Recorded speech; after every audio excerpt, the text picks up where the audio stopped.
Seorang anak di Demak melaporkan ibunya ke polisi karena dianiaya. Kasus dugaan kekerasan dalam rumah tangga ini, sang ibu ditetapkan sebagai tersangka dan kasusnya sudah dilimpahkan ke Kejaksaan Negeri Demak. Tersangka dijerat dengan pasal penganiayaan.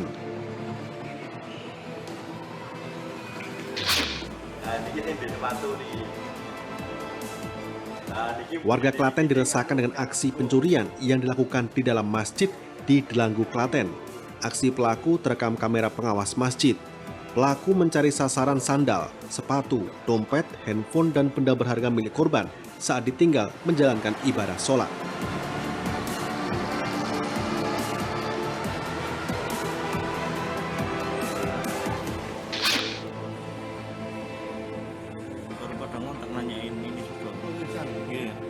Postingan tentang tenaga kerja wanita atau TKW asal Sragen yang jenazahnya terlantar 2 bulan di Malaysia viral di media sosial.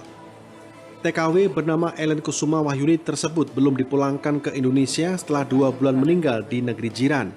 Dinas Tenaga Kerja dan Transmigrasi Kabupaten Sragen mengaku sudah mendapatkan laporan terkait meninggalnya Ellen bulan November 2020 lalu. Informasi tersebut didapatkan dari Badan Perlindungan Pekerja Migran BP2MI Jawa Tengah. Saya tanya lurah ini.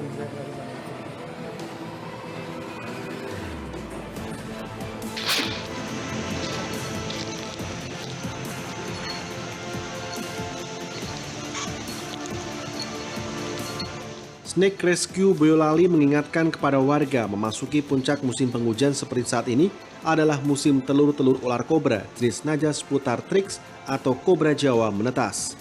Populasinya pun akan bertambah banyak.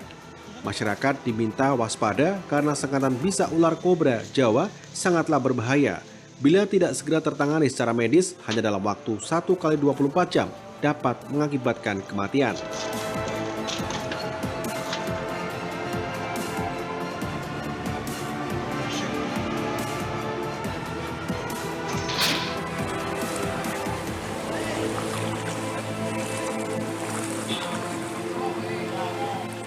Ratusan rumah warga desa Tegal Sambi, Kecamatan Tahunan, Jepara terendam banjir.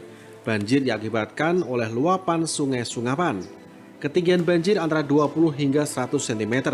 Selain permukiman warga, banjir juga memutus akses jalan utama desa. Hingga kini, pihak desa masih menunggu banjir surut untuk memperbaiki tanggul yang jebol.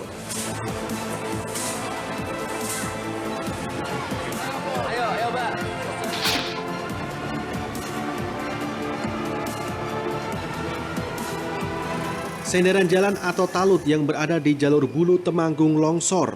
Kontur tanah yang labil dan terus digerus air sungai membuat longsor terus melebar ke bahu jalan.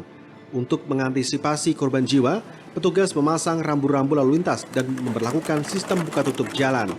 Sementara untuk kendaraan berat dialihkan dari Temanggung atau Magelang menuju Parakan dan ke Wonosobo. Sukoharjo diarahkan lewat jalur Kedu. Begitu pula sebaliknya.